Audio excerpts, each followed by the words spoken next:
জীবন অর্ধেকটা তো পেরিয়ে যাচ্ছে। রান্নাটা কমপ্লিট হওয়ার পর একটু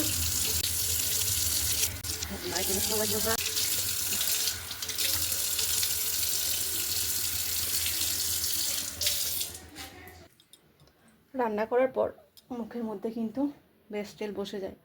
আমারও কিন্তু এসব করার সবসময় সময় হয়ে ওঠে না। ছেলেটা যেহেতু স্কুল গেছে তাই হাতে একটু সময় পেয়েছি। এখনও পর্যন্ত কিন্তু একবারও বসিনি, তাই ভাবলাম রান্নাটা যখন হয়ে গেছে কমপ্লিট আর 5-10 মিনিট হাতে আছে সময়, তখন একটু এই নিভিয়াটা আর সানস্ক্রিনটা একটু মেখে নেওয়া যাক, যাতে যে তেলগুলো পড়েছে সেগুলো একটু পরিষ্কার হয়ে যাক। ব্যাস হয়ে গেছে, এবার এটাকে শুকাতে হবে একটু।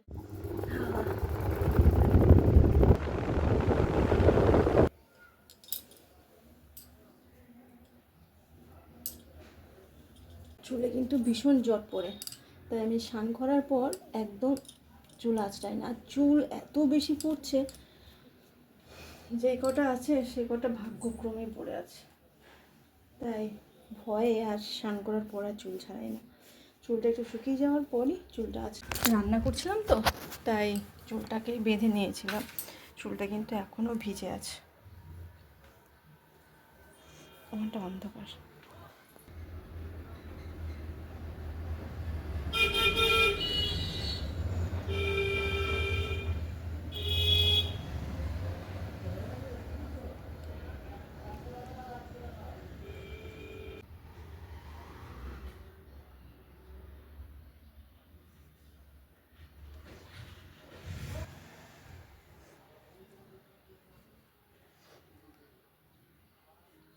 সারাটা জীবন মনে হচ্ছে এই নিভিয়া আর এই সানস্ক্রিন মেখেই পেরিয়ে যাবে।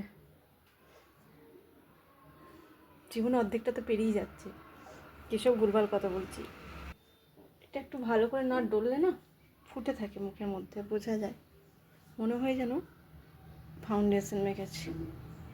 আর একটু ভালো করে ডলে নিলে আর কিছু বোঝা যায় না। হয়ে গেছে, এবার যাবো ছেলেকে আনতে।